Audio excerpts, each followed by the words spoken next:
Hello दोस्तों, स्वागत है आप सभी का। आज के इस वीडियो में एक चार्ट के ऊपर डिस्कशन करते हैं। अभी एग्जैक्टली उनसे बात हुई नहीं है कि प्रॉब्लम क्या है, बट बात होने से पहले एक जनरल ऑब्जर्वेशन में समझने की कोशिश करते हैं कि व्यक्ति इस समय किस परिस्थिति से निकल रहे होंगे। बात हो जाने के बाद जो चीज़ें होंगी उसमें और भी ज़्यादा एक तरीके से क्लैरिटी आ जाएगी। ये चीज़ें क्यों इस तरीके से ज़्यादातर होती हैं इसको भी देखें। कई बार कुंडली के अंदर जो दशा है वो पकड़ में नहीं आ पाती। कैसे पकड़ में नहीं आती, यहाँ पे देखेंगे तो इस कुंडली के अंदर केंद्र में ये जन्म कुंडली है जातक की, और ये समय का गोचर है। जिस जन्म कुंडली में केंद्र में कई सारे ग्रह बैठे हुए हैं और साथ ही साथ चंद्रमा से केंद्र में भी उतने ही ग्रह मौजूद हैं। ठीक है, ऐसी स्थिति में ये पॉसिबल हो जाता है कई बार कि लगन कुंडली कार्य कर जाए या फिर चंद्र कुंडली कार्य कर जाए। यहाँ पे दोनों ही संभावनाओं से इनकार नहीं किया जा सकता। इसलिए एक दशा हमने यहाँ पे यूज़ करी है जो कि लगन के आधार से चल रही है, और एक दशा यूज़ की है जो कि चंद्रमा के आधार से चल रही है। बहुत सारे लोग इसी एक क्वेश्चन में हमेशा उलझ जाते हैं कि सर जो चंद्रमा से दशा चलती है बस उसी को देखा जाता है। ऐसा नहीं है। दशा लगन के नक्षत्र से भी चल सकती है, दशा चंद्रमा के नक्षत्र से भी चल सकती है, और कुछ स्पेशल केसेस हो जाएं तो फिर विंशोत्तरी से हटकर दूसरे सिस्टम्स के तहत आना पड़ता है। अब यहाँ पे चलते हैं, बात करते हैं आगे। सबसे पहले किसी भी कंडीशन में जाएं तो महादशा तो शुक्र की है, ये चीज़ तो श्योर शॉट है।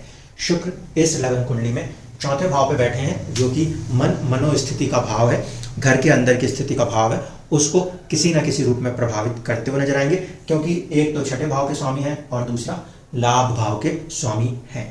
ऐसे स्थिति में अगर हम बात करें तो शुक्र की महादशा जीवन में उच्च कोटि के संघर्ष को दर्शा रही है, और कहीं ना कहीं अगर हम बात करें 7th हाउस से 7 नंबर की राशि जो है उससे 11th हाउस जो है उससे अगर हम बात करें तो वहां से इसकी जो प्लेसमेंट है वो 6-8 की प्लेसमेंट होने के कारण उसके लिए भी एक संघर्ष दिखा रही है। ये पहला परमानेंट बेस हो गया शुक्र के प्लेसमेंट से। दूसरी कंडीशन, शुक्र का जो नक्षत्र है वो बुध के साथ जुड़ा हुआ है। इस स्थिति में ये शुक्र की जो दशा प्रभाव है मोटे तौर पे वो प्रभाव किस पे करने वाली है, कहीं ना कहीं एक तरीके से इस दशा का जो प्रभाव रहेगा वो इस हाउस 7th हाउस और 10th हाउस को लेकर काफी ज्यादा रहने वाला है। प्लस यहाँ पे मर्क्यूरी की जो प्लेसमेंट है वो प्लेसमेंट के कारण एक 6th हाउस का रोल देखने को मिलेगा, यानी कि जॉब, सर्विस या फिर स्टेटस और बिजनेस। ये तीन चीजें जो है ये शुक्र की दशा के अंदर कहीं ना कहीं दिमाग में कार्य करती नजर आती है। आज की करंट सिचुएशन की अब बात कर रहा हूँ। आज की करंट सिचुएशन में शुक्र जो है वो नीच राशि अवस्था में चल रहे हैं। जातक की कुंडली में चाहे लगन से देख लूँ चाहे चंद्र से देख लूँ, दोनों से ही शुक्र की महादशा कार्य कर रही है। ऐसे स्थिति में जब शुक्र की महादशा कार्य कर रही है और शुक्र आज की गोचर स्थिति में अपने नीच राशि की स्थिति में जा रहे हैं, ठीक है, 2 तारीख के बाद से शुक्रदेव जो है वो नीच राशि अवस्था में अंदर एंटर होते जा रहे हैं। उस कंडीशन में ये इस बात को दर्शाता है कि व्यक्ति अपने 10th हाउस स्टेटस के प्रति कहीं ना कहीं कोई ना कोई चीजें देख, फील, महसूस कर रहे होंगे। दूसरा, आज की तारीख में शुक्र का जो नक्षत्र है वो सूर्य के नक्षत्र में बैठे हुए हैं। इस स्थिति में अगर हम बात करें तो महादशा जो है वो स्टेटस के द्वारा, कुछ काम के द्वारा किसी न किसी रूप में कहाँ से अपने आप को कनेक्ट करने की कोशिश कर रही है, सूर्य से कनेक्ट कर रही है। अब देखिए, सूर्य जो था इस जन्म कुंडली में वो स्वामी तो भाग्य का था, ठीक है, तो कोई भी चीज़ ऐसी हो रही होगी जो भाग्य से या पिता की तरफ से हो। दूसरा, यहाँ पे जो सूर्य का संबंध है वो छठे भाव से है, और सूर्य का संबंध ओरिजिनल कुंडली के अंदर सूर्य के अपने नक्षत्र से ही है। इस स्थिति में ये जो महादशा का प्रभाव है ये स्टेटस को प्रभावित करते हुए कहीं ना कहीं कामकाज या फिर किसी तरीके से कोई बीमारी जैसी स्थिति को जोड़ने की कोशिश कर सकती है, क्योंकि सूर्य का जो संबंध आ रहा है वो छठे भाव में देखने को मिल रहा है। चंद्र कुंडली से जाएंगे तो यहाँ पे साहस और पराक्रम की जरूरत पड़नी चाहिए, ठीक है, ये पहली कंडीशन हो गई। शुक्र महादशा इस समय व्यक्ति को मन से साहस पराक्रम की तरफ धकेल रही है, ऐसा कह सकते हैं। यहाँ से ये छठे का स्वामी हो जाएगा चंद्रमा से, तो संघर्ष की तरफ धकेल रही है मन से, जबकि परिस्थिति से हम देखें तो भाग्य से कोई चीज़ कनेक्ट हो रही है और यहाँ पे संघर्ष को दर्शाने की कोशिश कर रही है। सेकंड लेवल पे अगर हम बात करें, अगर चंद्रमा से जा रहे हैं तो शुक्र आ जाता है, चंद्रमा से जा रहे हैं तो फिर सेकंड लेवल की दशा चंद्रमा की चल रही है और उसमें नक्षत्र शुक्र का आता है, जो कि आज की स्थिति है। अगर कल की बात करते तो कल के दिन की अगर वो कोई चीज़ बताएंगे तो यहाँ पर ये शुक्र की जगह केतु में कन्वर्ट हो जाएगा। आज की बात करें तो चंद्रमा आज की तारीख में शुक्र के नक्षत्र में है, बैठा कहाँ पर है, नवम भाव में बैठा है, तो कोई चीज़ भाग्य या आगे की चीज़ों की तरफ समझने की होगी। प्लस शुक्र के नक्षत्र में बैठने से शुक्र का संबंध इसमें कहाँ पर है, फिर है छठे भाव से और लाभ भाव से, संघर्ष और लाभ इन दो चीज़ों की फिर कोई कंडीशन यहाँ पे रिपीट होती हुई नजर आएगी। ठीक, इसके बाद फिर से लेवल पे शुक्र का प्रभाव है जो मैंने सूर्य के लिए बताया, एक तो भाग्य और दूसरा संघर्ष। तो जीवन में इस स्थिति के कारण व्यक्ति इस समय अवधि के अंदर कहीं ना कहीं किसी न किसी रूप से संघर्ष को 6th हाउस के साथ कनेक्ट होता हुआ नजर आएगा। चंद्र कुंडली से देखेंगे तो जीवन इस समय उनको पराक्रम करने की तरफ धकेलता नजर आएगा। चंद्रमा का नक्षत्र संबंध शुक्र से होने का मतलब है किसी प्रकार के लाभ की बात हो सकती है या फिर किसी प्रकार के जॉब या बीमारी की बात हो सकती है। इस कंडीशन के अंदर ज़्यादातर सूर्य का रिपीटेशन 2 बार आ रहा है और शुक्र का संबंध आ रहा है, जिसका मोटा मोटा कनेक्शन जो है वो 6th की तरफ ज़्यादा इशारा करता है।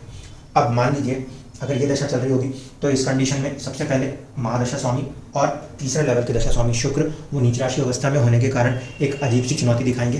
प्लस चंद्रमा की यदि अंतर्दशा होगी तो व्यक्ति बहुत ज़्यादा इमोशनल होकर एक प्रकार के लोनलीनेस के साथ कनेक्ट होकर कार्य कर रहा होगा। यदि इसकी जगह लगन की दशा कार्य करती हुई नजर आ गई तो उस स्थिति में अब जो रिएक्शंस होंगे वो कैसे होंगे। सेकंड लेवल पे केतु का प्रभाव है, केतु का प्रभाव होने की वजह से जीवन के अंदर त्याग की भावना है, या फिर इस पर्टिकुलर चार्ट के अंदर देखें तो 1st हाउस हेल्थ और अपनी आइडेंटिटी की तरफ किसी चीज़ को खींचने की कोशिश करेगा। केतु का जो नक्षत्र संबंध है वो फिर शुक्र से है, इसका मतलब है वो सुख संसाधन, कार्यक्षेत्र और लाभ की बात करने की कोशिश करनी चाहिए। आज की तारीख में केतु का संबंध मंगल के साथ है। मंगल के साथ संबंध होने की वजह से अगर हम देखें तो 10th हाउस में बैठ के केतु की काम कर रहे हैं। शुक्र महादशा का स्वामी भी 10th में, केतु भी 10th में, इसका मतलब बहुत स्ट्रांग फोर्स जो है वो 10th स्टेटस की तरफ कहीं काम कर रहा होगा। और उसके अंदर मंगल का प्रभाव जुड़ने का अर्थ है क्रिएटिविटी और टेंशन एक साथ कनेक्ट हो रही होगी। क्रिएटिविटी 5th हाउस और टेंशन ये भी एक साथ काम कर रही होगी। ठीक है, मंगल की प्लेसमेंट जो है उस चार्ट में 1st हाउस में बैठे हुए हैं। ऐसी स्थिति में कहीं ना कहीं हेल्थ या अपनी पर्सनैलिटी को लेकर किसी चीज़ का स्ट्रेस यहाँ पे ये दशा कनेक्ट करने में सक्षम होगी। इसके बाद सूर्य की बात करें तो सूर्य यहाँ पर जो मौजूदगी है वो इस समय नीच राशि अवस्था में है। ठीक है, सूर्य का यहाँ पे नीच राशि अवस्था में होना फिर ये दर्शाता है कि भाग्य की जो स्थिति है यहाँ पर, नवमेश की जो स्थिति है वो कहीं ना कहीं थोड़ी सी कमजोर हो रही है। चंद्र कुंडली से देखेंगे तो ये छठे भाव के स्वामी की स्थिति है जो थोड़ी सी कमजोर होती हुई नजर आती है। सूर्य प्रभाव किसके तहत कर रहे हैं, गुरु के तहत। गुरु इस जन्म कुंडली में 1st और 4th लॉर्ड है। इस स्थिति में फिर से चौथे का स्वामी जुड़ने के कारण ये अंदर ही अंदर इमोशनल डिस्टर्बेंसेस को दिखाने की कोशिश कर सकता है। यहाँ पे इस कॉम्बिनेशन को ध्यान से देखिए कि इस कॉम्बिनेशन में ये जो हाउस जा रहा है ये हिट हो रहा है बार बार। शुक्र नीच, केतु इसके साथ प्रभाव देगा इस तरफ, राहु वैसे ही वहाँ पे बैठा हुआ है जो कि जन्मकालीन चंद्रमा के ऊपर से है। इसका मतलब है एंग्जाइटी की बात 100% होना लाजमी है। इसके बाद निचले स्तर पे अगर हम जाते हैं तो यहाँ पे फिर राहु की मौजूदगी है। राहु इस पर्टिकुलर सिचुएशन में 4th हाउस एंग्जाइटी को ले रहे हैं और अगर ये स्थिति अमूमन बनती है तो पिछले 2-4 दिनों से कहीं से ये बनी हुई है जो आगे के कुछ दिनों तक, जब तक कि यहाँ से राहु ना हट जाए तब तक कार्य करती नजर आएगी। अगर हम इस स्थिति में देख रहे हैं तो निचले स्तर में आखिरी में शनि है। शनि का मतलब है सेविंग्स को लेकर, फैमिली के अंदर की चीज़ों को लेकर, अपने साहस पराक्रम को लेकर किसी ना किसी चीज़ के साथ जुड़ के व्यक्ति थोड़ा सा संघर्ष इस समय फील कर रहे होंगे। नक्षत्र यहाँ पे फिर मंगल का है, मंगल का होने के कारण पंचम और 12, इसका अगेन सेम कंडीशन कॉम्बिनेशन यही बता रहा है कि व्यक्ति फिर किसी चीज़ में कोई क्रिएटिविटी या फिर किसी टेंशन से जुड़ा हुआ हो सकता है। तो इस चीज़ से आप ये समझ पाएंगे कि महादशाओं के अंदर, अंतरदशाओं के अंदर, प्रत्यंतर दशाओं के अंदर जो ग्रह चल रहे हैं उनकी करंट सिचुएशन इंपॉर्टेंट है। इस समय जितने लोगों की दशाओं में शुक्र या सूर्य चल रहे हैं उनको आप देखेंगे तो शुक्र का नीच राशि अवस्था होना ये अभी थोड़ा चुनौती दिखा रहा है और सूर्य की भी नीच राशि अवस्था होना ये जिंदगी में थोड़े से इस समय कोई ना कोई संघर्ष और चुनौतियां दिखा रहे हैं। खासकर उन लोगों को जिन भी लोगों के जीवन के अंदर शुक्र या सूर्य की दशाएं कार्य कर रही हैं, क्योंकि इन ग्रहों की अपनी स्थिति परिस्थिति जो है वो थोड़ी सी चुनौतीपूर्ण दिखाई देती है। तो इस तरीके से हम किसी भी चार्ट्स के अंदर दशाओं के आधार से और उनके करंट ट्रांजिट्स के आधार पे उन परिस्थितियों को समझने की कोशिश करते हैं जिससे कि कोई भी व्यक्ति गुजर रहा होता है। धन्यवाद।